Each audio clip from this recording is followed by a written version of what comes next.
तो चलिए शुरू करते हैं। 7वीं अनुसूची में क्या क्या आता है, तो 3 तरह की अनुसूची आती हैं। इसमें 3 तरह की सूचियाँ आती हैं, संघ सूची, राज्य सूची और समवर्ती सूची। संघ सूची के विषय में जो कानून बनाता है वो है संसद। राज्य सूची के जो विषय में कानून बनाता है वो राज्यों की जो विधानसभा होती है, विधानमंडल होता है, वो कानून बनाता है। समवर्ती पे दोनों कानून बना सकते हैं। राज्य सूची के विषय में कभी कभी अगर राज्यों की अनुमति प्राप्त होती है तो संघ भी कानून, संसद भी कानून बना सकता है, लेकिन कुछ स्पेशल यानी अपवाद वाले केसेस में ऐसा होता है। आगे चलते हैं। संघ सूची में क्या क्या चीज़ें आती हैं, कितने विषय आते हैं, तो 100 विषय वर्तमान में है। पहले ये 97 थे। अलग अलग जगह अलग अलग चीज़ें लिखी रहती हैं, लेकिन जो मेनली अभी जो पूछा जाएगा वो है 100 विषय। कुछ इंपॉर्टेंट टॉपिक हैं, कुछ इंपॉर्टेंट विषय हैं जो एग्जाम में पूछे जा सकते हैं, किस सूची से संबंधित है। तो जैसे रक्षा का मामला है, डिफेंस वाला, तो संघ सूची में आएगा। विदेश मामलों के बारे में कौन कानून बना सकता है, तो संसद यानी संघ बना सकता है। संधि या फिर युद्ध करना है, किसी दूसरे देश के साथ कोई युद्ध का मामला चल रहा है, संधि करनी है, तो उसे संसद करेगा, यानी संघ सूची का विषय है। सीमा शुल्क से संबंधित जो काम है संघ सूची में है। जनगणना किसमें आता है, संघ सूची में। विदेशी ऋण आता है संघ सूची में। टेलीफोन विभाग से संबंधित जो काम है संघ सूची के अंतर्गत आते हैं। विदेशी व्यापार संघ सूची में आता है। रेलवे काफी ज्यादा इंपॉर्टेंट है, संघ सूची में आएगा। निगम कर भी संघ सूची में आता है। बीमा संघ सूची में आता है। शेयर मार्केट संघ सूची, फिर बैंकिंग वगैरह, ये सभी चीजें संघ सूची में आती हैं। डाक भी संघ सूची में आता है। तो ये कुछ इंपॉर्टेंट पॉइंट है, इसी में से पूछे जाते हैं अक्सर। आगे चलते हैं। राज्य सूची में 61 सब्जेक्ट्स हैं, 61 विषय हैं, और इसमें जो प्रमुख है वो यहाँ पे देख लेते हैं। तो पुलिस आता है राज्य सूची के अंतर्गत। लोक व्यवस्था आता है, राज्य सूची वाले एग्जाम में ज़्यादा पूछे जाते हैं। लोक व्यवस्था आता है। लोक स्वास्थ्य आता है। स्वच्छता आता है, चाहे वो अस्पताल की स्वच्छता हो या किसी तरह की स्वच्छता, राज्य सूची का विषय में आएगा। भूमि सुधार राज्य सूची में आता है। प्रति व्यक्ति कर राज्य सूची में आता है। कृषि काफ़ी इंपॉर्टेंट है, राज्य सूची में आता है, जिसको बार बार इसको समवर्ती सूची में डालने की बात होती रहती है। गैस जो LPG वगैरह होती है, ये राज्य सूची में आता है। रेलवे पुलिस जो है ये भी राज्य सूची में आता है। किसी भी तरह की जो पुलिस होगी, चाहे वो रेलवे पुलिस हो चाहे राज्य की जो पुलिस है, सभी राज्य सूची के अंतर्गत ही आएगा। अगर केवल रेलवे पूछा जाए तो संघ सूची का विषय है। पंचायती राज आएगा राज्य सूची के अंतर्गत। सफाई भी आएगा, यानी स्वच्छता या सफाई दोनों एक ही है, राज्य सूची के अंतर्गत। पशु चौंगी जो पालतू पशु होते हैं वो आते हैं राज्य सूची के अंतर्गत। सड़क जो आती है, जो राज्यों के अंदर जो सड़कें होती हैं वो राज्य सूची का विषय होती है। आगे चलेंगे। सिंचाई वगैरह ये सभी राज्य सूची के विषय हैं। आगे चलते हैं। समवर्ती सूची में 52 सब्जेक्ट्स आते हैं जो वर्तमान में है। पहला जो है शिक्षा। पहले जो 42वां जो संविधान संशोधन था उसके पहले इसे राज्य सूची के अंतर्गत रखा गया था, लेकिन अभी ये समवर्ती सूची में आता है, शिक्षा। इसके अलावा दीवानी और फौजदारी जो मुकदमे होते हैं समवर्ती सूची के अंतर्गत आते हैं। कारखाने समवर्ती सूची में आते हैं। समाचार पत्र समवर्ती सूची में आते हैं। वन काफ़ी इंपॉर्टेंट है, समवर्ती सूची में डाल दिया गया है। जंगल को पहले राज्य सूची का विषय होता था ये। जंगली जानवर भी पहले राज्य सूची में आते थे, अब इन्हें समवर्ती सूची में डाल दिया गया है। 42वां संविधान संशोधन कब हुआ था, तो 1976 में हुआ था। इसे एक लघु संविधान भी कहा जाता है, क्योंकि बहुत सारे संशोधन उस टाइम पे हुए थे। उसी में मूल कर्तव्य वगैरह भी जोड़ा गया था। जो मूल कर्तव्य जो हमारे 11 हैं वर्तमान में, स्टार्टिंग में जब जोड़े गए थे तो 10 थे, बाद में 11 कर दिए गए। जंगली जानवर, पक्षी संरक्षण, ये सब समवर्ती सूची में आएगा। न्याय प्रशासन की व्यवस्था जो है ये समवर्ती सूची का विषय है। विवाह या फिर जो संबंध विच्छेद होता है ये भी आता है समवर्ती सूची के अंतर्गत। दत्तक ग्रहण मतलब जो गोद लिए जाते हैं बच्चे, ये भी समवर्ती सूची के अंतर्गत ये कानून है। इसके अलावा जो उत्तराधिकार का नियम होता है ये भी समवर्ती सूची में आता है। तो ये सभी चीज़ें इंपॉर्टेंट है। आगे चलते हैं। पहला क्वेश्चन है यहाँ पे, सर्वप्रथम जनगणना किस देश में हुई थी, तो सबसे पहली बार स्वीडन में हुई थी 1749 में, 1749 में। सर्वप्रथम दशकीय जनगणना कहाँ पे हुई थी, तो सबसे पहले दशकीय जनगणना हुई थी अमेरिका में, जहाँ पे 10-10 साल के अंतराल पे जनगणना हुई पहली बार। कब हुई थी शुरुआत, 1790 में। पहली जनगणना स्वीडन में हुई। 10 की जनगणना पहली बार कहाँ से शुरू हुई, अमेरिका से। आगे चलेंगे। भारत में सर्वप्रथम जनगणना कब हुई थी, 1872 में। एक प्रॉपर जनगणना जो पूरे इंडिया की हुई थी 1872 में हुई थी, लॉर्ड मेयो के टाइम पे। अब लॉर्ड मेयो से संबंधित एक क्वेश्चन और पूछा जाता है कि कौन से ऐसे गवर्नर जनरल थे जिनके उनकी कार्यकाल में ही हत्या कर दी गई थी, तो ये गए थे अंडमान निकोबार। सेलुलर जेल वहाँ पे था, वहाँ गए थे। जो काले पानी की सज़ा दी जाती थी तो लोगों को अंडमान निकोबार भेज दिया जाता था, वहाँ गए थे, तो वहाँ पे ही इनकी हत्या कर दी गई थी एक जो जेल में बंद कैदी था उसके द्वारा। नेक्स्ट क्वेश्चन है, भारत में 10 की जनगणना की शुरुआत कब हुई थी, तो पहली जनगणना 1872 में हुई थी। 10 की जनगणना की शुरुआत 1881 में हुई थी, 1881 में। किसके टाइम पे, लॉर्ड रिपन के टाइम पे। महाविभाजक वर्ष किसे कहा जाता है, ग्रेट डिवाइड ईयर किसे कहा जाता है, तो 1921 को कहा जाता है, 1921 को कहा जाता है। ऐसा क्यों बोलते हैं, क्योंकि 1911 से लेके 1921 के बीच, मतलब जब 1911 में जनगणना हुई उसके बाद 1921 में हुई 10 की जनगणना, इसमें जो जनसंख्या वृद्धि थी वो ऋणात्मक रही थी। हमेशा जनसंख्या बढ़ती जाती है, लेकिन इस वाले टाइम पीरियड में 1911 से 1921 के बीच में जनसंख्या घटी थी, इसीलिए ये इंपॉर्टेंट है, इसे महाविभाजक वर्ष कहा जाता है। नेक्स्ट है 2011 की जनगणना का क्रम कौन सा था, ये जो इस बार 2011 में हुई, तो ये 15वीं जनगणना थी, जब से शुरुआत हुई तब से। आज़ादी के बाद अगर क्रम पूछा जाए तो ये 7वीं जनगणना थी। अगली जो जनगणना होगी वो 16वीं जनगणना होगी अगर शुरुआत से देखा जाए तो। आगे चलेंगे, जनगणना संबंधी अनुच्छेद कौन सा, आर्टिकल कौन सा है, तो 246 आर्टिकल है संविधान में जनगणना से संबंधित। आगे चलेंगे, जनगणना संगठन किस मंत्रालय के अधीन आता है, मंत्रालय की बात की जाए तो गृह मंत्रालय जनगणना करवाता है। फिर 2011 की जनगणना के अनुसार जनगणना आयुक्त कौन थे, तो सी चंद्रमौली थे जनगणना आयुक्त 2011 में। वर्तमान में जनगणना आयुक्त कौन है, विवेक जोशी। नेक्स्ट है 2011 की जनगणना का मैस्कॉट यानी शुभंकर क्या था, तो प्रगणक शिक्षिका, जो एक मैस्कॉट रखा जाता है एक लोगो की तरह होता है, तो प्रगणक शिक्षिका थी। आदर्श वाक्य क्या था 2011 की जनगणना का, हमारी जनगणना हमारा भविष्य। इसमें से एक शब्द भी चेंज कर दिया जाता है, ऑप्शन एक ही तरह के रहते हैं, दिखते हैं, लेकिन एक एक शब्द इसमें याद रखिएगा, हमारी जनगणना हमारा भविष्य। सर्वाधिक जनसंख्या वृद्धि दर किस वर्ष में रही थी, तो सबसे ज़्यादा वृद्धि हुई थी जब 61 के बाद 71 में जनगणना हुई थी, तो 71 की जनगणना में सबसे ज़्यादा वृद्धि दर देखी गई। ऋणात्मक वृद्धि दर किस में थी, तो अभी हमने देखा था महान विभाजक वर्ष जिसे कहा जाता है, 1921 में ऋणात्मक वृद्धि दर थी। नेक्स्ट है भारत की जनसंख्या विश्व का कितने प्रतिशत है, तो 17.5% है टोटल पॉपुलेशन का वर्ल्ड की, भारत में 17.5%। नेक्स्ट है भारत में 10 की जनसंख्या वृद्धि कितनी रही, इस बार की बात की जाए 2001 से लेकर 2011 के बीच में कितनी जनसंख्या वृद्धि हुई, तो 17.7%, 17.7% 10 की जनसंख्या वृद्धि रही। नेक्स्ट है ऋणात्मक 10 की वृद्धि किस राज्य में रही थी, तो नागालैंड में ऋणात्मक जनसंख्या वृद्धि रही, मतलब यहाँ पे जनसंख्या घटी, -0.6% यहाँ पे जनसंख्या वृद्धि दर देखी गई। भारत में पुरुष जनसंख्या प्रतिशत कितना है, तो 51.47%, ये पुरुष जनसंख्या का प्रतिशत है। 100 में से माइनस कर दिया जाए तो महिला जनसंख्या आ जाएगी। महिला जनसंख्या का प्रतिशत कितना है, 41.53%, 48.53% महिला जनसंख्या है। नेक्स्ट है ज़्यादा जो पूछा जाता है वो महिलाओं के बारे में पूछा जाता है, महिला जनसंख्या 48.53%। नेक्स्ट है भारत में जनघनत्व कितना है, तो 382 व्यक्ति पर वर्ग किलोमीटर भारत का जनसंख्या घनत्व है। घनत्व की बात करें मतलब 1 किलोमीटर में कितने लोग रहते हैं औसत।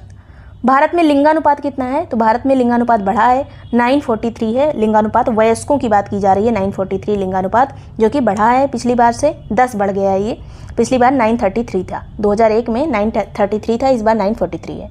शिशुओं की बात करें तो शिशु में कौन आते हैं, 0 से 6 साल के बच्चे, इनका लिंगानुपात कितना है, तो 918 है, जो कि घटा है पिछली बार से। पिछली बार 927 था, इस बार 918 हो गया है।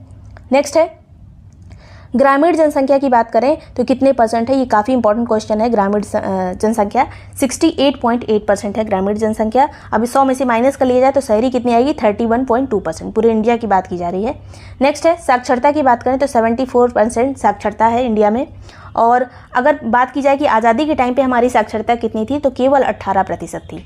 पहले आज़ादी के टाइम पे 1947 में 18% थी, वर्तमान में है 74%। कहीं कहीं आपको 73% भी लिखा हुआ मिलेगा, लेकिन जो ज़्यादा जगह है वो 74% है, यही माना जाएगा। इतना क्लोज आंसर ऑप्शन नहीं आता है।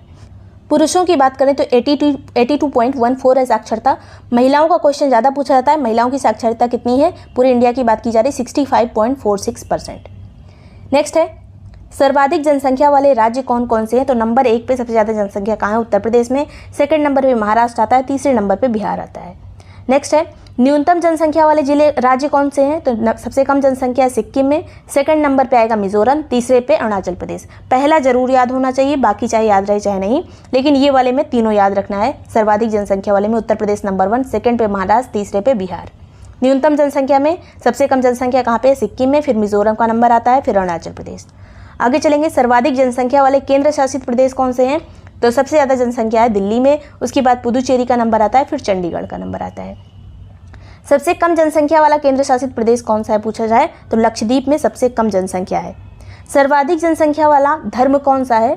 इस बार अगर धर्म की बात करें जनसंख्या के आधार पर तो हिंदू धर्म सबसे ज़्यादा है, सेकंड नंबर पे आता है मुस्लिम, उसके बाद ईसाई आता है, फिर सिख। अगर यही उत्तर प्रदेश का नंबर आएगा तो सिख पहले आ जाएगा, ईसाई बाद में। पूरे इंडिया में ईसाई ज़्यादा है लेकिन उत्तर प्रदेश में ईसाई से ज़्यादा सिख हैं। आगे फिर आएगा बौद्ध, फिर जैन। पहले हिंदू, मुस्लिम, ईसाई, सिख, बौद्ध, जैन, ये इंडिया की बात की जा रही है। नेक्स्ट है, पहली बार जाति आधारित जनगणना कहाँ पे कब हुई थी? 1931 में हुई थी। जाति आधारित जनगणना पहली बार 1931 में। सर्वाधिक दशकीय वृद्धि कहाँ पे रही थी? तो मेघालय में सबसे ज़्यादा दशकीय वृद्धि रही 2001 से 2011 के बीच में। सेकंड नंबर पे अरुणाचल प्रदेश, फिर बिहार। सबसे ज़्यादा दशकीय वृद्धि मेघालय में। नेक्स्ट है, सर्वाधिक जनसंख्या घनत्व कहाँ का है? तो बिहार है सबसे ज़्यादा जनसंख्या घनत्व वाला। यहाँ पे तीनों याद रखने, चारों याद रखने हैं। सबसे ज़्यादा जनघनत्व बिहार में, सेकंड नंबर पे पश्चिम बंगाल आता है, तीसरे पे केरल आता है, उसके बाद उत्तर प्रदेश का नंबर है चौथा। जनसंख्या घनत्व में उत्तर प्रदेश का नंबर है चौथा। उत्तर प्रदेश से पहले कौन कौन है? तो केरल है, पश्चिम बंगाल है और बिहार है। केरल की भी जनसंख्या घनत्व यूपी से ज़्यादा है क्योंकि केरल का एरिया कम है।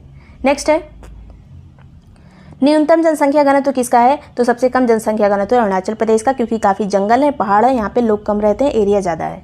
सेकंड पे मिजोरम आता है, थर्ड पे सिक्किम। नेक्स्ट है, सर्वाधिक ग्रामीण जनसंख्या का प्रतिशत कहाँ पे है? प्रतिशत की बात की जा रही है, सबसे ज़्यादा ग्रामीण प्रतिशत कहाँ पे है? तो हिमाचल प्रदेश में, सेकंड पे बिहार आता है, थर्ड पे असम आता है। सर्वाधिक ग्रामीण जनसंख्या प्रतिशत कहाँ है? हिमाचल प्रदेश में।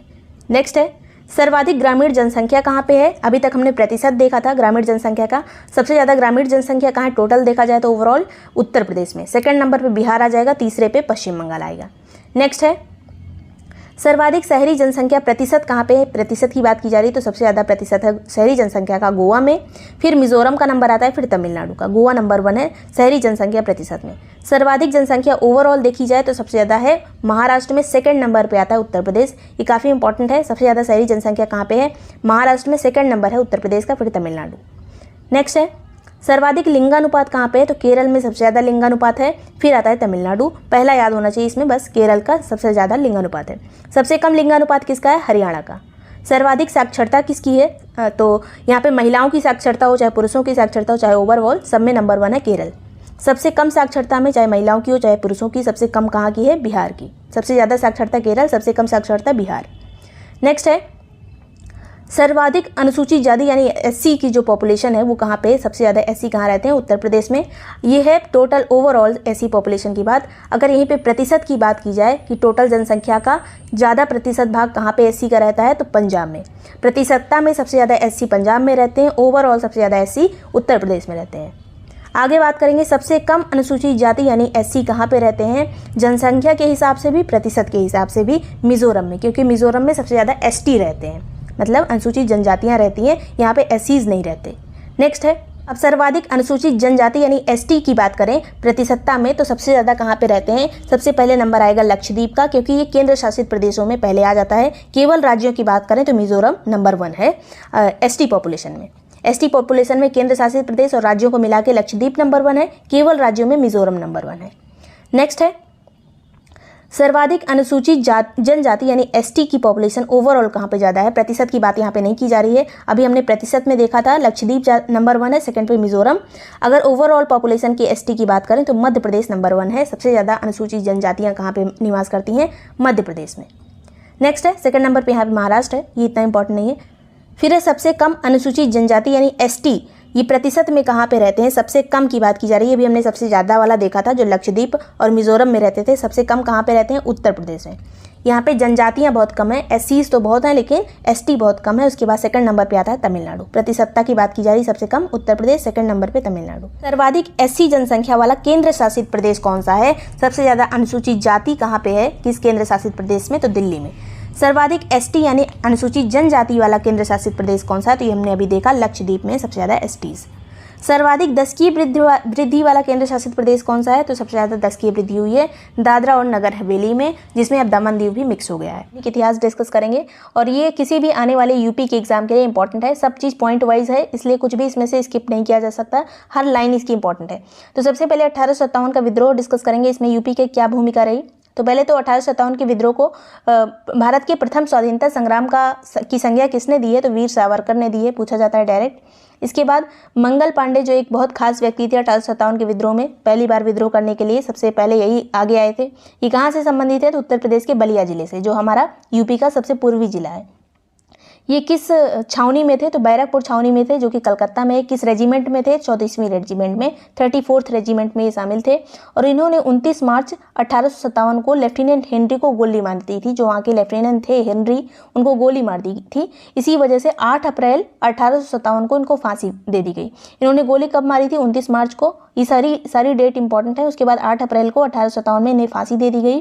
और उस टाइम पे गवर्नर जनरल कौन था? अगर पूछा जाए 1857 के विद्रोह के दौरान गवर्नर कौन था? तो लॉर्ड कैनिंग। उसके बाद 8 अप्रैल को जब इन्हें फांसी दे दी गई तो गुस्सा एक भड़क गया, यूपी में भी गुस्सा आ गया, क्योंकि यूपी से संबंधित थे। उसके बाद 24 अप्रैल को, 8 अप्रैल को फांसी दी गई। 24 अप्रैल को मेरठ की जो सेना थी उसने कारतूस को छूने से मना कर दिया। पहले तो गुस्सा हुई थी, मंगल पांडे को फांसी दी गई थी इस वजह से भी। और जो चर्बी लगी रहती थी, कहा जाता था वो ये गाय और सूअर की चर्बी है जो बंदूकों पर लगी रहती है, उसको दांत से काटना होता था। इस वजह से 24 अप्रैल को मेरठ की सेना ने इसे छूने से मना कर दिया, जो कारतूस थी। उसके बाद 10 मई को विद्रोह कर दिया। 24 अप्रैल को छूने से मना किया और 10 अप्रैल को पूरी तरह से यूपी में विद्रोह हो गया, मेरठ से विद्रोह हुआ था। उसके बाद 11 मई को अगले ही दिन सभी लोग उठ के मेरठ से दिल्ली पहुंच गए पैदल ही। और यहाँ पे किसका शासन था? तो इस टाइम पे मुगल बादशाह कौन था? बहादुर शाह द्वितीय, जिसे जफर के नाम से भी जाना जाता है, बहादुर शाह द्वितीय जफर। और इसके अलावा वहाँ पर जो एक सेनापति था वो था बख्त खां। तो कहाँ पे दिल्ली में नेतृत्व किसने किया था? बहादुर शाह द्वितीय और बख्त खां ने। वहाँ पे गए विद्रोह दबाने के लिए। कौन आया अंग्रेजों की तरफ से? तो निकलसन आया था। निकलसन को मार डाला इन लोगों ने, जितने भी क्रांतिकारी थे। निकलसन मारा गया। इसके अलावा हडसन भी था उस टाइम पे अंग्रेजों की तरफ से, निकलसन और हडसन, जिसमें से निकलसन मर गया। इसके बाद लखनऊ की बात करेंगे तो लखनऊ में किसने नेतृत्व किया था? 1857 में बेगम हजरत महल ने। और इनका एक बेटा था बिजरिस खां अल्पवयस्क था, इसीलिए जो नेतृत्व कर रही थी वो बेगम हजरत महल कर रही थी 1857 के विद्रोह में। इसमें किसने वापस से कब्जा कर लिया था? आके किसने क्रांतिकारियों को हरा के फिर से लखनऊ पर कब्जा कर लिया था? तो हेनरी लॉरेंस था। ये हेनरी लॉरेंस इसी युद्ध के दौरान मार दिया गया था। इसके अलावा कैंपबेल भी इसमें शामिल था। तो इन लोगों ने मिलकर फिर से लखनऊ को वापस ले लिया। दिल्ली वाले में कौन था अंग्रेजों की तरफ से? निकलसन और हडसन। लखनऊ में कौन था? हेनरी लॉरेंस और कैंपबेल। हेनरी लॉरेंस मारा गया, कैंपबेल जिंदा था। फिर कानपुर की बात करेंगे तो नाना साहब और तात्या टोपे ने नेतृत्व किया था क्रांतिकारियों की तरफ से। पुनः कब्जा किसने किया था? कैंपबेल ने। कानपुर और लखनऊ दोनों में है कैंपबेल। फिर झांसी की बात करें तो रानी लक्ष्मीबाई ने नेतृत्व किया था। पुनः कब्जा किसने किया? हीरोज ने। दोनों इंपॉर्टेंट है, पुनः कब्जा किसने किया और किसने नेतृत्व किया था। इलाहाबाद में लियाकत अली ने नेतृत्व किया था। पुनः कब्जा किसने किया? कर्नल नील ने। उसके बाद बिहार की बात करें तो बिहार के जगदीशपुर की बात हो रही है, जगदीशपुर जो बिहार में है। यहाँ पे नेतृत्व किसने किया? कुंवर सिंह ने। पुनः कब्जा किसने किया था? विलियम टेलर और विंसेंट आयर ने। विलियम टेलर और विंसेंट आयर ने वापस से कब्जा कर लिया। फिर बरेली की बात करें तो यहाँ पे नेतृत्व किया था खान बहादुर खान ने। पुनः कब्जा किसने किया था? हडसन ने। अब फैजाबाद की बात आती है तो फैजाबाद में नेतृत्व किया था क्रांतिकारियों की तरफ से मौलवी अहमदुल्ला ने। अगर पूछा जाए कि सबसे ज़्यादा अंग्रेज किससे परेशान हुए थे तो इन्हीं मौलवी अहमदुल्ला से परेशान हुए थे। पुनः कब्जा किसने किया था? तो वही जिसने इलाहाबाद में कब्जा किया था, कर्नल नील ने। फतेहपुर में नेतृत्व किया था अजीमुल्ला ने। पुनः कब्जा किसने किया? रेनल्ड ने। आगे बात करेंगे जून 1858 तक पूरा जो जितना भी कब्जा किया था क्रांतिकारियों ने सब पूरी तरह से फिर से अंग्रेजों ने हड़प लिया दोबारा से। फिर 1 नवंबर 1858 में पूरी तरह से सत्ता का हस्तांतरण हुआ और सत्ता जो है ब्रिटिश के जो कंपनी थी उसके हाथ से निकल के महारानी विक्टोरिया के हाथ में सीधे पहुंच गई, क्योंकि भारतीयों को उस टाइम पे लगता था कि जो रानी है वो हमारी ज़्यादा अच्छे से सहायता करेंगी। यहाँ के जो लोग आए हैं, यहाँ के जो ब्रिटिशर्स हैं, जो ब्रिटिश पार्टी है वो हमारी हेल्प नहीं करती है, वो बस हमें दबाने की कोशिश करती है। तो पूरा सत्ता का हस्तांतरण हो गया 1858 में और सत्ता किसके पास चली गई? सीधे सीधे महारानी के पास। और ये जो ट्रांसफ़र हुआ था सत्ता का, ये पढ़ा किसने था आके? तो कैनिंग ने पढ़ा था इलाहाबाद में। उस टाइम पे कैनिंग ही था जो गवर्नर जनरल था, तो उसी ने पढ़ा था पत्र एक इलाहाबाद में आके। और राजधानी का भी उस टाइम पे ट्रांसफ़र कर दिया गया 1858 में ही। राजधानी कहाँ से? आगरा से इलाहाबाद शिफ्ट हो गई 1858 में। फिर आते हैं अब आधुनिक इतिहास में कुछ चीज़ें और इम्पॉर्टेंट है। कवि वचन सुधा एक पत्रिका थी जो कहाँ से प्रकाशित होती थी? बनारस से। इसका प्रकाशन कौन करता था? भारतेंदु हरिश्चंद्र। ब्रिटिश शासन के खिलाफ जिहाद का नारा किसने दिया था? तो मोहम्मद कासिम ननौती और रशीम अहमद गंगोही, दो लोगों ने, ननौती और गंगोही ने मिलकर ये जो जिहाद का नारा है किसके खिलाफ था? अंग्रेजों के खिलाफ था, ब्रिटिश शासन के खिलाफ था। कहाँ से जारी हुआ था? देवबंद मदरसा से। देवबंद मदरसा कहाँ पे है? सहारनपुर में। देवबंद मदरसा सहारनपुर में। और किसने जारी किया था? ननौती और गंगोही ने। फिर है मोहम्मडन एंग्लो ओरिएंटल कॉलेज, जिसका नाम बाद में अलीगढ़ मुस्लिम यूनिवर्सिटी रखा गया। तो ये मोहम्मडन एंग्लो ओरिएंटल कॉलेज कब बना था? 1875 में। और इसे बनाया किसने था? सर सैयद अहमद खान ने। और इसी ने जो एक आंदोलन किया था, अलीगढ़ आंदोलन, इसी कॉलेज का ये सर सैयद अहमद खान का ही आंदोलन था, अलीगढ़ आंदोलन। आगे चलेंगे। 28 दिसंबर 1885 में भारतीय राष्ट्रीय कांग्रेस की स्थापना होती है। और इस अधिवेशन में यूपी के कितने लोग शामिल, टोटल कितने लोग शामिल थे? 72 लोग। यूपी के कुछ लोग इंपॉर्टेंट हैं जो यहाँ पे देखने हैं। पूरे अधिवेशन में 72 लोग यूपी के गंगा प्रसाद वर्मा, प्राणनाथ पंडित, मुंशी ज्वाला प्रसाद, जानकीनाथ गोसाल, रामकली चौधरी, याद रखिएगा रामकली चौधरी, बाबू शिव प्रसाद, बाबू जमुना दास, लाला बैजनाथ। तो काफ़ी महान व्यक्ति गए थे। गंगा, प्राण की बात हो रही, ज्वाला की बात, जानकी, रामकली, शिव प्रसाद, जमुना दास, लाला बैजनाथ, ये लोग गए थे यहाँ पे। थोड़ा सा भी अगर दिमाग में रहता है ये नाम तो अगर ऑप्शन में आ जाएगा तो गलत नहीं होगा। फिर 1847 तक कितने अधिवेशन हुए यूपी में? पूरा आज़ादी तक हमारे तो 9 अधिवेशन हुए थे, जिसमें सर्वाधिक कहाँ पे हुए? 3 बार हुए थे, इलाहाबाद में और लखनऊ में। इसके अलावा इलाहाबाद में देखते हैं कौन कौन सा हुआ था। तो 1888 का सम्मेलन हुआ था, कांग्रेस का अधिवेशन हुआ था, जिसमें अध्यक्षता किसने की थी? जॉर्ज यूल ने। पहली बार किसी अंग्रेज ने अध्यक्षता किसमें की थी? 1888 के अधिवेशन में, जो कि इलाहाबाद में हुआ था। फिर 1892 का अधिवेशन हुआ था, ये भी इलाहाबाद में हुआ, इसमें अध्यक्षता की थी WC बनर्जी ने। उसके बाद व्योमकेश चंद्र बनर्जी। फिर 1910 में हुआ था इलाहाबाद में, जिसमें अध्यक्षता की थी सर विलियम वेडरबर्न ने। तो 2 बार इलाहाबाद में जो अधिवेशन हुए थे, 1888 वाला और 1990 वाला, दोनों में अंग्रेज थे और एक में भारतीय था, WC बनर्जी। 1888, 1892, 1910। लखनऊ में अधिवेशन कब हुआ? 1899 में, जिसमें अध्यक्षता की थी रमेश चंद्र दत्त ने, जो एक बहुत बड़े अर्थशास्त्री थे। उसके बाद 1916 में हुआ था, जिसमें नरम दल और गरम दल आपस में मिल गए थे। इसकी अध्यक्षता लखनऊ में हुई थी और अध्यक्षता किसने की थी? अंबिका चरण मजूमदार ने। बाकी चाहे याद रहे चाहे नहीं, ये वाला और ये वाला जरूर याद रहना चाहिए, 1888 वाला और 1916 वाला।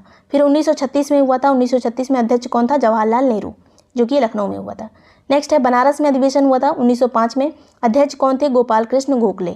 फिर कानपुर में हुआ था 1925 में, सिर्फ यूपी वाले हम डिस्कस कर रहे हैं। कानपुर में 1925 में हुआ था। इसमें पहली बार कोई भारतीय महिला अध्यक्ष बनी थी, जिनका नाम था सरोजनी नायडू। उसके पहले महिला बन चुकी थी 1917 में, एनी बेसेंट, लेकिन वो ब्रिटिश महिला थी, भारतीय महिला नहीं थी। पहली बार भारतीय महिला कौन सी बनी थी? सरोजनी नायडू, 1925 के कानपुर अधिवेशन में। फिर मेरठ अधिवेशन हुआ था 1946 में, जिसमें अध्यक्ष थे JB कृपलानी। आगे बात करेंगे उत्तर प्रदेश कांग्रेस कमेटी का प्रथम सम्मेलन कब हुआ? तो 1908 में हुआ था, जिसकी अध्यक्षता की थी मोतीलाल नेहरू ने। कांग्रेस कमेटी का ये प्रथम सम्मेलन था, 1908 में हुआ, अध्यक्षता मोतीलाल नेहरू।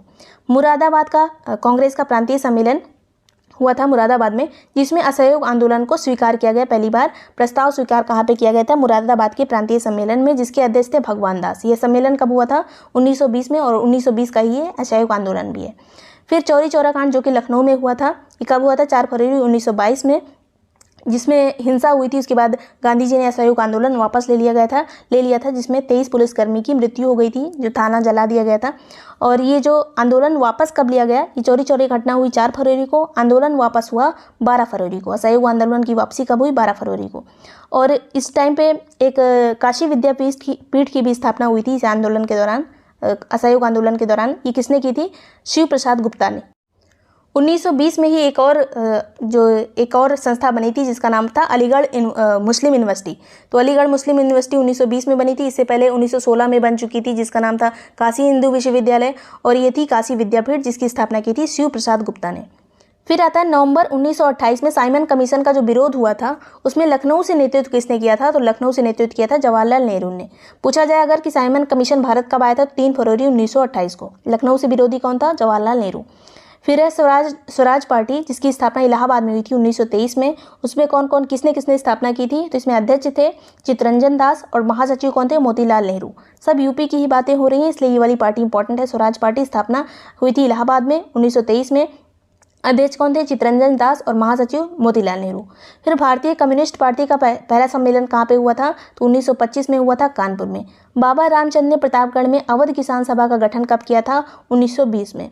1920-22 में किसानों का एका आंदोलन जो हुआ था, उसका नेतृत्व किसने किया था? मदारी पासी ने। ये आंदोलन, एका आंदोलन जो था, किस किस क्षेत्र में फैला हुआ था? तो सीतापुर, लखनऊ, हरदोई, उन्नाव, फतेहपुर, फर्रुखाबाद, इन एरियाज में ये फैला हुआ था। मेनली सीतापुर, हरदोई वगैरह में ये था।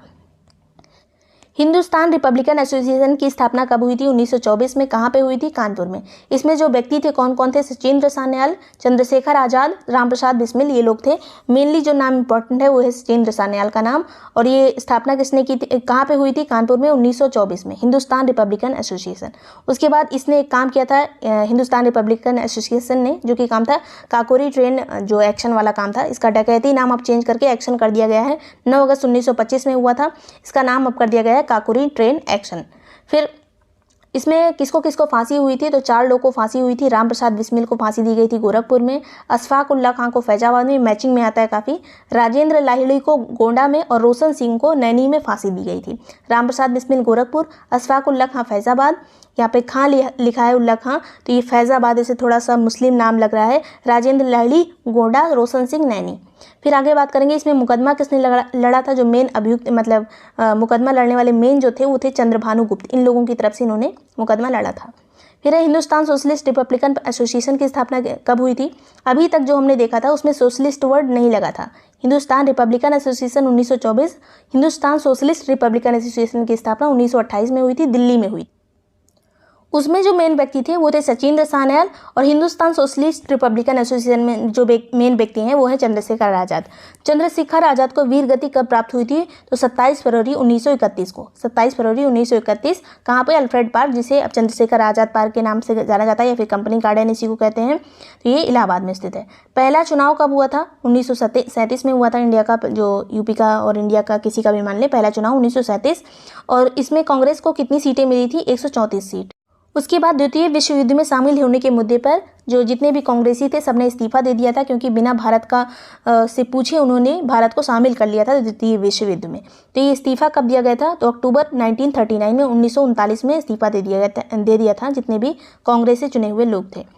फिर इंडिया इंडिपेंडेंस लीग की स्थापना किसने किसने की थी? जवाहरलाल नेहरू और सुभाष चंद्र बोस ने मिलकर, सुभाष चंद्र बोस और Jawaharlal Nehru, India independence league. फिर है अखिल भारतीय किसान सम्मेलन की स्थापना 1936 में हुई थी, किसने की थी? तो इसके अध्यक्ष थे स्वामी सहजानंद और सचिव थे एनजी रंगा। सचिव और अध्यक्ष अलग अलग याद रखने हैं। एनजी रंगा सचिव, स्वामी सहजानंद अध्यक्ष। स्थापना कब हुई थी? 1936। सरकार निर्माण, जब भारत छोड़ो आंदोलन चल रहा था 1942 में, उसी टाइम पे सरकार निर्माण यूपी में कहाँ पे किया गया था? तो अलग से एक समानांतर सरकार बना ली गई थी बलिया में। ये किसने बनाई थी? चित्तू पांडे ने। चित्तू पांडे ने बलिया में सरकार बना ली 1942 में। उसके बाद 15 अगस्त 1947 को जब हमारा देश आज़ाद हो गया तो पहले मुख्यमंत्री उत्तर प्रदेश के कौन बने? इनका नाम था गोविंद बल्लभ पंत। और पहली राज्यपाल कौन बनी? सरोजनी नायडू, जो कि पूरे इंडिया की पहली महिला राज्यपाल थी और पहली राज्यपाल थी जो यूपी की, सरोजनी नायडू। यहाँ पे पहला जो बैंक इंपॉर्टेंट है, नाबार्ड के बारे में एग्जाम में पूछा जा सकता है। इसका फुल फॉर्म क्या होता है? National bank for agriculture and rural development, जिसे हिंदी में कहते हैं राष्ट्रीय कृषि और ग्रामीण विकास बैंक। इसकी स्थापना कब हुई थी? तो 12 जुलाई 1982 को 1982 में इसकी स्थापना हुई थी। हेडक्वार्टर कहाँ पे है? तो मुंबई में है नाबार्ड का हेडक्वार्टर। वर्तमान में निर्देशक इसके या फिर चीफ कौन है? तो गोविंद राजलू चिंतला इसके वर्तमान में चीफ है। किस कमेटी की सिफारिश पर नाबार्ड की स्थापना हुई थी? तो सी रमन कमेटी की सिफारिश पर हुई थी। एक अधिनियम के तहत ये स्थापना हुई थी। उस अधिनियम का नाम क्या है? तो राष्ट्रीय कृषि और ग्रामीण विकास बैंक अधिनियम 1981 में आया था। ये अधिनियम कब आया? 1981 में। और नाबार्ड की स्थापना कब हुई? 1982 में। इसका उद्देश्य क्या है? तो सिर्फ कृषि ऋण देना इसका उद्देश्य नहीं है, कृषि के लिए काम करना इसका उद्देश्य है, लघु उद्योग के लिए काम करना इसका उद्देश्य है। ग्रामीण सेक्टर में कोई भी रूरल डेवलपमेंट से संबंधित काम हो तो वो सब काम करेगा नाबार्ड, उसके लिए ऋण उपलब्ध कराएगा नाबार्ड, डायरेक्टली या फिर किसी बैंक के माध्यम से। हस्तशिल्प के क्षेत्र में कोई भी ऋण देना हो तो इसके लिए भी ये काम करेगा। आगे चलेंगे, कुछ इंपॉर्टेंट योजनाएं हैं नाबार्ड की, जैसे डेयरी उद्यमिता विकास योजना। इसकी स्थापना हुई थी, ये योजना कब आई थी? तो सितंबर 2010 में आई थी। पुराना नाम है इसका डेयरी और पोल्ट्री के लिए उद्यम पूंजी, बाद में इसका नाम कर दिया गया था डेयरी उद्यमिता विकास योजना, जो कि आई थी सितंबर 2010 में। उद्देश्य इसका क्या है? तो डेयरी खोलने के लिए लोगों को सब्सिडी प्रोवाइड कराई जाएगी, जो युवा होंगे उनको सब्सिडी दी जाएगी डेयरी खोलने के लिए। अगली योजना जो नाबार्ड की इंपॉर्टेंट है, जैविक और जीव विज्ञान संबंधी निविष्टियों का उत्पादन करने वाली इकाइयों के लिए सब्सिडी। मतलब कोई भी जो इकाई होगी, कोई भी यूनिट होगी जो जैविक खेती के लिए या फिर जैविक खेती को बढ़ावा देने के लिए काम कर रही होगी, उसको भी सब्सिडी प्रोवाइड की जाएगी नाबार्ड की तरफ से। ये कब आई थी योजना? 2004-05 में। आगे चलेंगे, राष्ट्रीय पशुधन मिशन जो कि 2014-15 का है, उसके तहत पशुओं की देखभाल के लिए भी सब्सिडी दी जाती है नाबार्ड की तरफ से। जैसे पोल्ट्री फार्म के लिए, सुअर जो फार्म बनाए जाते हैं उसके विकास के लिए, पशु अपशिष्ट जो है उसको अच्छे से प्रबंधन करने के लिए, खरगोश वगैरह जो छोटे जीव होते हैं उनके लिए, तो ये सब सब्सिडी किसके द्वारा प्रोवाइड की जाएगी? नाबार्ड के द्वारा। फिर है स्वयं सहायता समूह को बैंक से लिंक कराने का काम कौन कर रहा है? किसने शुरुआत की थी? तो ये की थी नाबार्ड ने 1992 में, 1992 में। आगे चलेंगे, एक और कार्यक्रम जो नाबार्ड के द्वारा चलाया जा रहा है वो है वर्तमान में 2022 में ही चल रहा है, जीवा कार्यक्रम, कृषि को बढ़ावा देने के लिए, कृषि में हर चीज़ बेहतर करने के लिए। आगे चलेंगे, दूसरी जो संस्था है वो है भारतीय लघु उद्योग विकास बैंक यानी सिडबी, और इसकी स्थापना कब हुई थी? 2 अप्रैल 1990 को, 1990 को। नाबार्ड की स्थापना 82 में हुई थी, सिडबी की स्थापना 1990 में हुई। मुख्यालय इसका है लखनऊ, काफ़ी ज़्यादा इंपॉर्टेंट है, ये यूपी में है। चीफ इनके कौन है वर्तमान में? तो एस रमन्ना है, शिव सुब्रमण्यम उनका नाम है पूरा, तो शिव सुब्रमण्यम रमन्ना इनका नाम है सिडबी के चीफ का वर्तमान में। आगे चलेंगे, इसका उद्देश्य क्या है? तो एमएसएमई सेक्टर को धन आपूर्ति करना, एमएसएमई सेक्टर में सभी तरह के ऋण प्रोवाइड कराना। डायरेक्टली भी ये ऋण देता है, किसी बैंक के माध्यम से भी, एनबीएफसीज के माध्यम से भी दे सकता है। सिडबी के शेयरधारक कौन कौन से हैं? तो सबसे बड़ा जो शेयरधारक है सिडबी का वो है SBI, state bank of India, इसके बाद है भारत सरकार, उसके बाद भारतीय जीवन बीमा निगम। तो 3 हैं इसके शेयरधारक प्रमुख, और सबसे बड़ा कौन है? एसबीआई। सिडबी का एक पोर्टल है जो काफ़ी इंपॉर्टेंट है, उद्यमी मित्र इसका पोर्टल है, पूछा जा सकता है उद्यमी मित्र किसका पोर्टल है? तो सिडबी का है। सिडबी की कुछ मुहिम चल रही है, जैसे स्वावलंबन, बेचैन सपनों को पंख देना। सिडबी का जो एक मेन उद्देश्य रहता है कि जॉब के लिए मत भागो, खुद जॉब दो, दूसरों को जॉब क्रिएट करो, दूसरों को जॉब दो। आगे चलेंगे, छोटे छोटे काम करने के लिए बढ़ावा देता है। फिर है यहाँ पे खादी और ग्रामोद्योग आयोग यानी केवीआईसी की स्थापना कब हुई थी? तो इसकी स्थापना हुई थी 1957 में, एक अधिनियम की सिफारिश पर हुई थी। यह अधिनियम कब आया था खादी ग्रामोद्योग का? 1956 में। अब उत्तर प्रदेश में कब स्थापना हुई थी खादी और ग्रामोद्योग की? 1960 में, 1960 में। तो अधिनियम आया था 56 में। भारत में इसकी स्थापना कब हुई थी? 1957 में। जो बोर्ड की स्थापना हुई थी वो 1957 में स्थापित हुई थी। उत्तर प्रदेश में खादी और ग्रामोद्योग की स्थापना कब हुई थी? तो 1960 में। किस मंत्रालय के अंतर्गत ये काम करता है? तो एमएसएमई मंत्रालय के अंतर्गत ये काम करता है। वर्तमान में जो चेयरमैन है वो है प्रीता वर्मा। मुख्यालय है मुंबई में। संभागीय कार्यालय कहाँ कहाँ पर है? तो दिल्ली में है, भोपाल में, बेंगलोर में, कोलकाता में, मुंबई में, गुवाहाटी में, कई सारी जगह पे है, लेकिन मेन मुख्यालय यही पूछा जाता है तो मुंबई में है। खादी को स्वतंत्रता की पोशाक किसने कहा था? तो गांधी जी ने कहा था। असहयोग आंदोलन के दौरान इन्होंने खादी को हमेशा के लिए अपना लिया था। आगे चलेंगे, योजना की बात करें कुछ केवीआईसी की, तो प्रधानमंत्री रोजगार सृजन योजना जो कि 2008 में आई थी। ब्याज अनुवृत्ति पात्रता प्रमाण पत्र योजना 1977 में आई थी। हनी मिशन आया था 2022 में, अभी जो हाल ही में आया था 2022 में ही, तो ये इंपॉर्टेंट है। हनी मिशन किसका है? केवीआईसी का। आगे चलेंगे, ये 20 पे जो शायद वाली मधुमक्खियों के ऊपर है ये मिशन। अब है भारतीय खाद्य सुरक्षा और मानक प्राधिकरण यानी food safety and standard authority of India, FSSAI कहते हैं जिसे। ये कब इसकी स्थापना हुई थी? तो अगस्त 2011 में पूरा इफेक्टिवली स्थापित हो गया था, जब इसके रूल्स आ गए, नॉर्म्स आ गए सारे। तो ये कब आए थे? तो अगस्त 2011 में। वैसे इसकी स्थापना 2008 में हो चुकी थी, लेकिन इफेक्टिवली स्थापना कब हुई थी? 2011 में। किस अधिनियम के तहत? तो खाद्य सुरक्षा अधिनियम 2006 के तहत। इसका हेडक्वार्टर कहाँ पे है? दिल्ली में।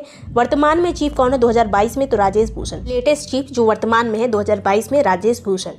आगे चलेंगे, भारतीय प्रतिभूति और विनिमय बोर्ड यानी सेबी की स्थापना कब हुई थी? तो 12 अप्रैल 1988 में इसकी स्थापना हुई थी सेबी के। सेबी क्या है? तो एक रेगुलेटरी अथॉरिटी है जो शेयर मार्केट वगैरह को रेगुलेट करती है।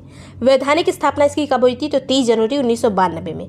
वैधानिक मान्यता कब मिली थी इसे? तो 1992 में। उससे पहले इसकी स्थापना कब हो चुकी थी? 88 में। मुख्यालय कहाँ पे है? तो मुंबई में है।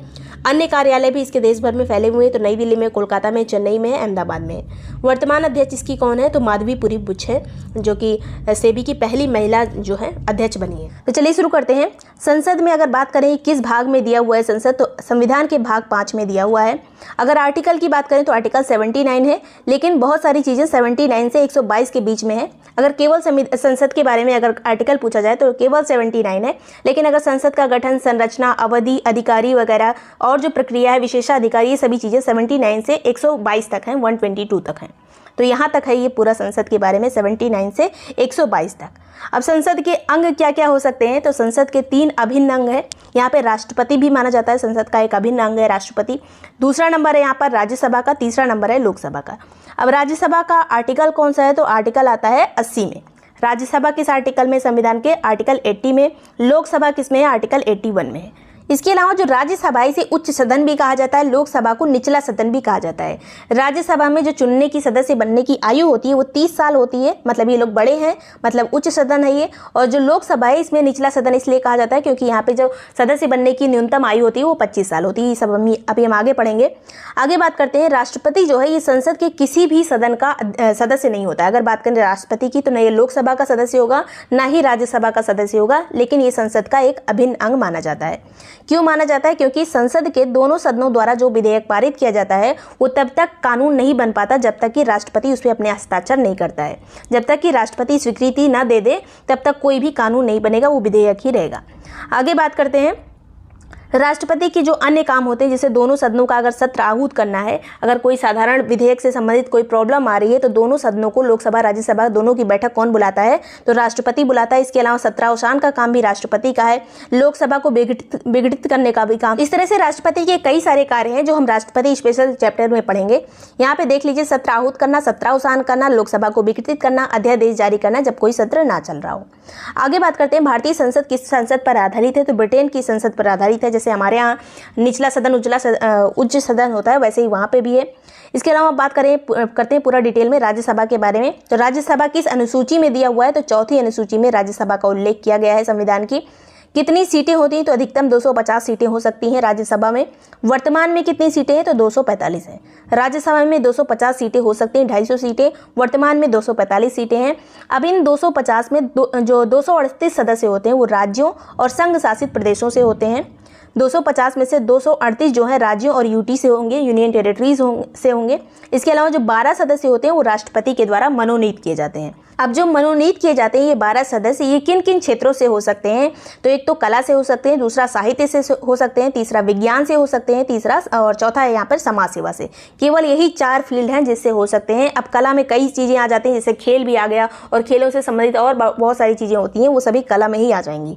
तो केवल 4 क्षेत्र, कला, साहित्य, विज्ञान, समाज सेवा। इसके अलावा कोई और चीज़ लिखा हो तो वो गलत होगा। स्टेटमेंट वाइज क्वेश्चन आरओ या फिर पीसीएस दोनों में पूछे जाते हैं। आगे चलते हैं, राज्यसभा में जो प्रतिनिधि होते हैं, जो सदस्य होते हैं, उनका निर्वाचन किस तरह से होता है? तो राज्य विधानसभा के द्वारा इनका निर्वाचन किया जाता है। किस आधार पर किया जाता है? तो आनुपातिक प्रतिनिधित्व प्रणाली के आधार पर एकल संक्रमणीय मत के द्वारा इनका चुनाव किया जाता है राज्यसभा के सदस्यों का। मतलब ये लोग डायरेक्ट इलेक्ट नहीं होते हैं, इनका आनुपातिक प्रतिनिधित्व के हिसाब से चुनाव होता है। अब राज्यसभा में जो सीटों का बंटवारा होता है वो जनसंख्या के आधार पर होता है। जिस राज्य की जनसंख्या ज़्यादा होगी वहाँ की राज्यसभा जो सीटें होंगी वो भी ज़्यादा होंगी। जैसे उत्तर प्रदेश की सबसे ज़्यादा है, 31 सीटें हैं राज्यसभा में। आगे बात करते हैं, संघ राज्य क्षेत्रों की बात करें तो केवल 3 ही राज्य ऐसे हैं जिनके प्रतिनिधि जो है राज्यसभा में हैं। जितने भी यूनियन टेरिटरीज हैं, केंद्र शासित प्रदेश हैं, उनमें से केवल 3 के प्रतिनिधि ही राज्यसभा में हैं। पहला है दिल्ली, दूसरा है पुदुचेरी, उसके बाद तीसरा है जम्मू कश्मीर। तीनों के प्रतिनिधि जो हैं राज्यसभा में हैं। आगे चलेंगे, राज्यसभा सदस्य बनने की अर्हताएं क्या होती हैं? तो भारत का नागरिक होना चाहिए, 30 साल की आयु होनी चाहिए। इसके अलावा संबंधित राज्य या फिर संघ शासित प्रदेश का वो पंजीकृत मतदाता भी होना चाहिए। लाभ का पद न धारण करता हो, चित्त विकृत ना हो, मतलब पागल ना हो, दिवालिया ना हो, ऐसा जो है जो व्यक्ति होगा वो राज्यसभा का सदस्य बन सकता है। कितनी आयु होनी चाहिए? 30 साल इसकी आयु होनी चाहिए। आगे बात करेंगे, शपथ किसके सामने लेगा? तो राष्ट्रपति के सामने राज्यसभा के सदस्य शपथ लेते हैं, या फिर राष्ट्रपति ने किसी को अपॉइंट किया है शपथ के टाइम पे तो उसके सामने शपथ लेगा राज्यसभा का सदस्य। अब एक चीज़ जो स्टेटमेंट वाइज पूछा जाता है, जैसे राज्यसभा जो है ये एक स्थायी सदन है। अब इसी की जगह पे अस्थायी लिख दिया जाए तो गलत हो जाएगा। राज्यसभा स्थायी सदन है, इसका कभी भी विघटन नहीं होता है। केवल जो इसके सदस्य होते हैं वो हर 2 साल में 1/3 जो सदस्य होते हैं वो सेवानिवृत्त यानी रिटायर हो जाते हैं। 1/3 सदस्य हर 2 साल पर रिटायर हो जाएंगे, लेकिन वो जो है दोबारा चुनाव लड़ सकते हैं। ये भी चीज़ पूछा जा सकता है, जो सेवानिवृत्त होते हैं वो दोबारा चुनाव लड़ सकते हैं या नहीं, तो लड़ सकते हैं। इस तरह से ये स्थायी सदन हो जाता है, पूरी राज्यसभा विघटित नहीं होती है। सभापति की बात करें तो इसका जो सभापति होगा उपराष्ट्रपति होगा। अब बात करें पहली राज्यसभा का गठन कब हुआ था? तो अप्रैल 1952 में हुआ था। 1952 में पहली राज्यसभा का गठन हुआ था पहली बार। उसके बाद बात करें पहली बैठक कब हुई थी? तो 13 मई 1952 को हुई थी। पहली राज्यसभा की बैठक 13 मई 1952 को हुई थी। पहले सभापति कौन थे? तो डॉक्टर एस राधाकृष्णन पहले जो है सभापति थे, और लगातार 2 कार्यकाल तक ये सभापति थे। आगे बात करेंगे पहले उपसभापति कौन थे? तो SV कृष्णमूर्ति राव थे पहले उपसभापति राज्यसभा के। अब सभापति कौन होता है? तो वही उपराष्ट्रपति होता है। गणपूर्ति या फिर कोरम में कितने सदस्य होने चाहिए अगर बात करें राज्यसभा की, तो 1/10वां भाग उपस्थित होना चाहिए कोरम पूर्ति के लिए। अगर कोई भी काम करना है राज्यसभा में तो 1/10 सदस्य जो है मौजूद होने चाहिए। अब 1/10 सदस्य लिखा मिल सकता है या फिर 25 सदस्य लिखा मिल सकता है। आगे बात करें लोकसभा की, तो अधिकतम जो सीटें हैं 552 हो सकती हैं। अब यहाँ पे 2 सीटें हटाई जा चुकी हैं एंग्लो इंडियन वाली, लेकिन अभी ये बनी हुई हैं, अगली लोकसभा से उन्हें हटा दिया जाएगा, एंग्लो इंडियन नहीं रहेंगे। वर्तमान में कितने सदस्य हैं? तो वर्तमान में 545 सदस्य हैं। अभी अधिकतम सीटें जो है 552 है, वर्तमान में सदस्य कितने हैं? 545 हैं। 530 इसमें से 552 में से 530 राज्यों से आते हैं, 20 जो है केंद्र शासित प्रदेश यानी यूनियन टेरिटरी से आते हैं, 2 सदस्य एंग्लो इंडियन होते हैं जो कि मनोनीत किए जाते हैं राष्ट्रपति के द्वारा। अब अगली लोकसभा में ये दोनों नहीं रहेंगे। आगे बात करते हैं सदस्यों के निर्वाचन की पद्धति क्या होती है लोकसभा में, तो उसमें तो थी आनुपातिक प्रतिनिधित्व प्रणाली वाली, लेकिन लोकसभा की बात की जाए तो यहाँ पे first pass the post system का यूज़ किया जाता है यहाँ पे निर्वाचन में लोकसभा में। मतलब प्रादेशिक प्रतिनिधित्व प्रणाली, मतलब जिसका जो वोट है ज़्यादा रहेगा, जो बहुमत में रहेगा वही विजेता होगा अगर बात करें लोकसभा की। तो इसमें आगे बात करेंगे अवधि कितनी होती है लोकसभा की, तो 5 साल होती है। 5 साल के बाद लोकसभा अपने आप से विघटित हो जाती है, लेकिन अगर आपातकाल लगाए, आपातकाल की स्थिति में इसे 1 वर्ष के लिए बढ़ाया जा सकता है। लेकिन जैसे ही अगर आपातकाल हट गया तो 6 महीने के अंदर चुनाव कराना पड़ेगा। अगर आपातकाल हट जाता है तो आपातकाल हटने के 6 महीने के बाद 6 महीने के अंदर ही चुनाव कराना पड़ेगा। कितने साल बढ़ाया जा सकता है? 1 साल एक बार में बढ़ाया जा सकता है। ये एक बार करके 3 बार बढ़ाया जा सकता है। राष्ट्रपति जो है 5 साल से पहले भी इसे विघटित कर सकता है। अगर 5 साल की बात करें, 5 साल इसका कार्यकाल होता है, लेकिन किसी कारणवश 5 साल के पहले भी विघटित किया जा सकता है। आगे बात करेंगे अर्हता की बात करें तो सदस्य जो हैं उनकी अर्हता क्या होनी चाहिए? भारत का नागरिक होना चाहिए, 25 वर्ष की अवस्था उनकी होनी चाहिए, लाभ का पद नहीं धारण करना चाहिए, दिवालिया नहीं होना चाहिए, पागल नहीं होना चाहिए। ये हो गया लोकसभा के सदस्य की अर्हता। आगे की बात करेंगे लोकसभा का जो अध्यक्ष होता है वो सदस्यों के बीच से ही चुना जाता है। जो लोकसभा के सदस्य होते हैं उनके बीच से ही चुना जाता है। हटने पर अन्य सदस्य की नियुक्ति भी की जा सकती है। उन्हीं सदस्यों में किसी दूसरे सदस्य को चुन लिया जाता है अगर राज्यसभा का अध्यक्ष लोकसभा का अध्यक्ष हटता है तो। लोकसभा अध्यक्ष अपना इस्तीफा किसे देता है? तो लोकसभा उपाध्यक्ष को देता है। उपाध्यक्ष अपना इस्तीफा किसे देगा? तो अध्यक्ष को देगा। तो ये इनमें कोई भी राष्ट्रपति को इस्तीफा नहीं देता है, ये आपस में एक दूसरे को दे देते हैं। आगे बात करेंगे अगर अध्यक्ष को हटाना है, मान लीजिए अगर कोई ऐसा प्रस्ताव आता है सदन में कि अध्यक्ष को हटाना पड़ेगा, तो हटाने के लिए लोकसभा के तत्कालीन समस्त सदस्य के बहुमत से संकल्प पारित होना चाहिए और 14 दिन पहले इसको बता देना चाहिए लोकसभा के जो अध्यक्ष हैं उन्हें कि आपको हटाना है। तो यहाँ पे बहुमत से पारित होना चाहिए, पूरा जितने भी सदस्य हैं सबके बहुमत से संकल्प पारित होना चाहिए। इसके अलावा 14 दिन पूर्व उन्हें सूचना भी दी जानी चाहिए। आगे बात करें जब अध्यक्ष को हटाने का संकल्प विचाराधीन होता है लोकसभा में, उस टाइम पे जो अध्यक्ष होते हैं उन्हें मत देने का अधिकार नहीं होता है। वैसे मत दे सकते हैं लोकसभा अध्यक्ष अगर दोनों केस अगर मत बराबर हो जाते हैं, दोनों पार्टी के मत बराबर हो जाते हैं, तो एक जो निर्णायक मत होता है वो देने का अधिकार होता है लोकसभा के अध्यक्ष को। लेकिन अगर इसको हटाने का विचार जो है संकल्पाधीन है, मतलब विचाराधीन है, इसे हटाने की प्रक्रिया चल रही है, तब जो मत देने का उसका अधिकार होगा वो तो बना रहेगा। लेकिन अगर मत बराबर हो जाते हैं तब उस टाइम पे अध्यक्ष जो है वोट नहीं कर सकता है। तो ये बात हो गई मत बराबर की स्थिति में अगर हटाने का विचाराधीन है तो। आगे बात करेंगे जब लोकसभा विघटित होती है तो अध्यक्ष अपना पद नहीं छोड़ता है, वह लोकसभा की बैठक तक पद पर बना रहता है। जो नई लोकसभा आएगी तब उसकी जो पहली बैठक होगी तब तक पिछला वाला जो अध्यक्ष है वो बना रहेगा। जब दूसरा अध्यक्ष आ जाएगा तभी वो अपने पद से हटेगा। राज्यसभा सीटों की बात करें, राज्यसभा जो है आर्टिकल 80 में अभी हमने देखा था अधिकतम सीटें 250 हो सकती हैं, वर्तमान में 245 है। अभी राज्यसभा की सीटें जो हैं अक्सर यूपीपीसीएस के किसी भी एग्जाम में पूछ ली जाती हैं, चाहे वो आरओईआर हो चाहे यूपीपीसीएस वाला मेन एग्जाम हो। तो यहाँ पे देख लेते हैं राज्यसभा की सीटें। सभी जो उत्तर पूर्वी राज्य होते हैं असम को छोड़कर, असम थोड़ा बड़ा है, यहाँ पे जनसंख्या भी ज़्यादा है मैदानी इलाके में, इसलिए असम को छोड़ के जितने भी उत्तर पूर्वी राज्य नॉर्थ ईस्ट स्टेट्स हैं, इसके अलावा गोवा को भी लेकर सब जगह राज्यसभा की केवल 1 सीट है।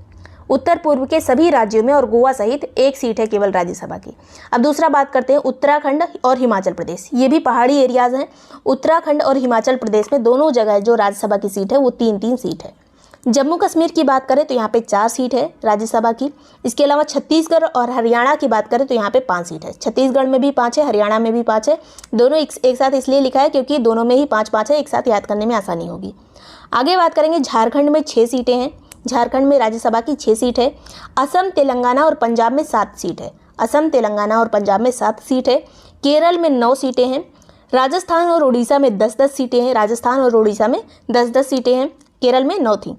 आंध्र प्रदेश, मध्य प्रदेश और गुजरात, आंध्र प्रदेश, मध्य प्रदेश और गुजरात में कितनी सीटें हैं? 11 सीटें।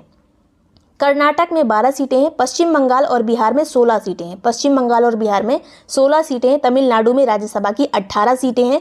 तमिलनाडु में 18 सीटें। सभी सीटें एग्जाम में पूछी जाती हैं, अक्सर हर बार नहीं तो 1 साल के बाद एक पूछ ली जाती है। इसके अलावा मैचिंग में आती है ये।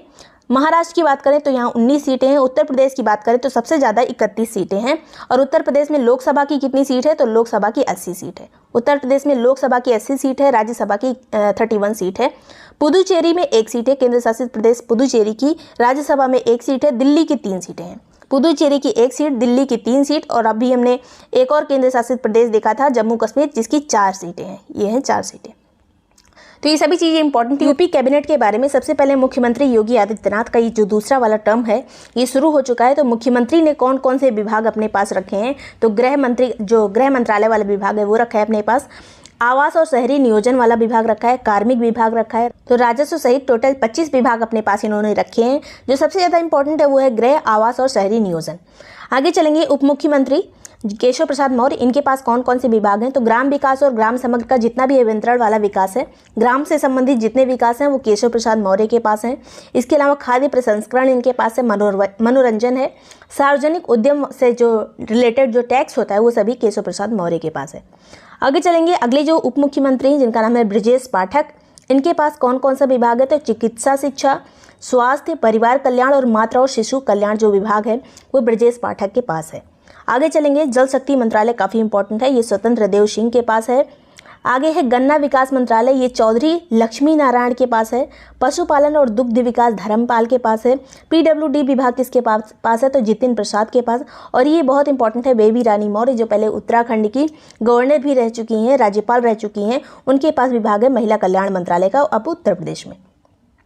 इसके अलावा मत्स्य का विभाग है संजय निषाद के पास। समाज कल्याण, अनुसूचित जाति और जनशक्ति कल्याण का जो विभाग है वो असीम अरुण के पास है।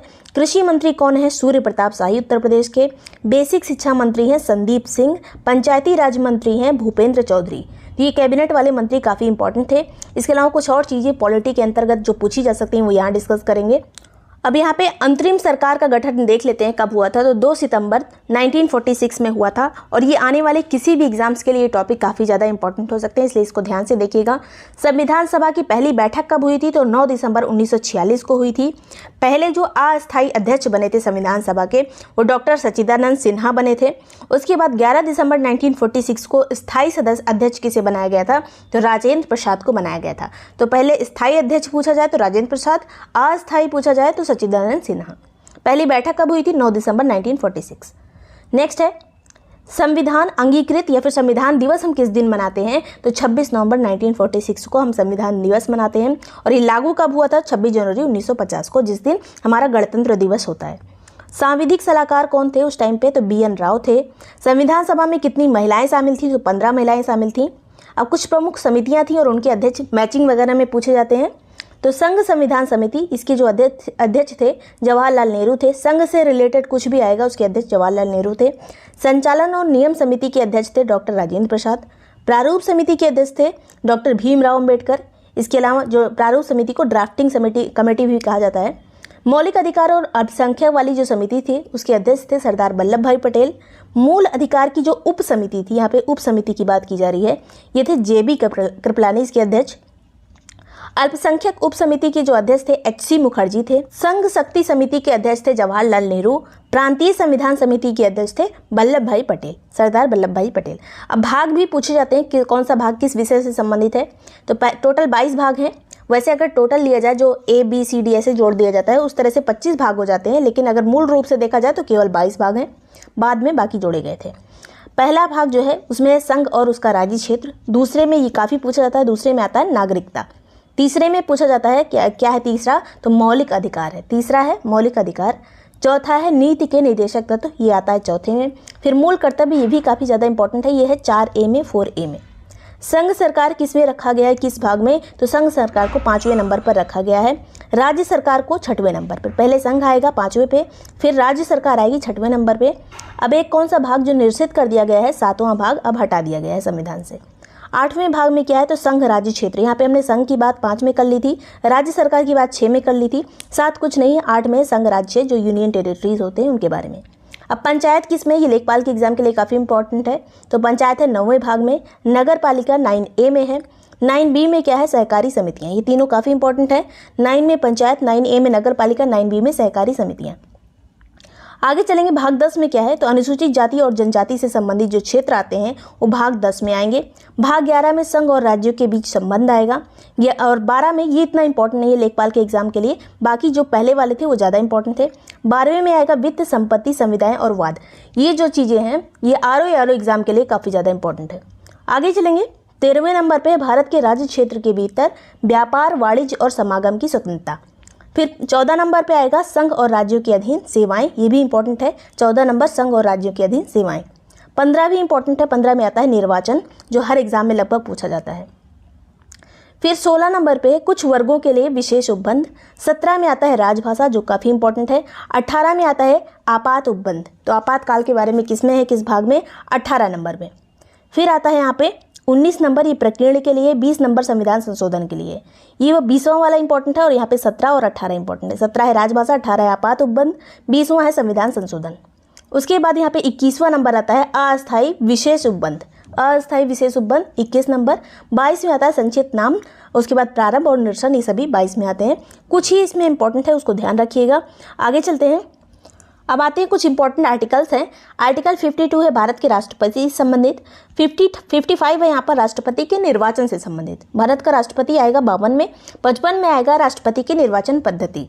57 में आता है राष्ट्रपति की पुनर्निर्वाचन की पात्रता, मतलब एक बार कोई राष्ट्रपति रह चुका है दोबारा भी बन सकता है। ये किस में आएगा, 57 में आएगा, 57 में आएगा। फिर आर्टिकल 58 में क्या है, राष्ट्रपति पद की योग्यता क्या होनी चाहिए, जैसे कि 35 साल वगैरह, ये सब चीज़ें किस में दी हैं, तो 58 नंबर में दी हैं। फिर 60 में क्या है, राष्ट्रपति की शपथ। राष्ट्रपति शपथ किस में है, 60 में।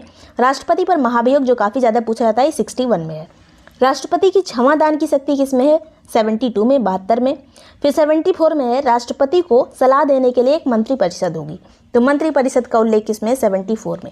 75 में क्या है, प्रधानमंत्री की नियुक्ति राष्ट्रपति करेगा किसी भी विजेता पार्टी से, जिसको बहुमत मिला होगा उस पार्टी से एक नेता चुनेगा और वो एक प्रधानमंत्री के रूप में होगा। कौन नियुक्त करेगा, राष्ट्रपति नियुक्त करेगा। किस आर्टिकल में, 75। आगे चलेंगे, 76 में क्या है, ये भी पूछा जाता है, महान्यायवादी या फिर अटॉर्नी जनरल कहते हैं इसको, जो कि सरकार का वकील होता है। किस में है, आर्टिकल 76 में, 76 नंबर पर। फिर आता है संसद, ये 79 में है। 80 पे है राज्यसभा, 81 पे है लोकसभा।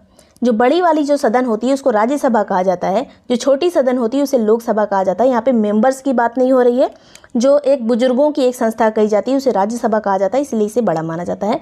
तो ये हो गया 80 नंबर। फिर 81 पे आएगा लोकसभा। आगे चलेंगे, 108 नंबर काफ़ी इंपॉर्टेंट है आर्टिकल नंबर।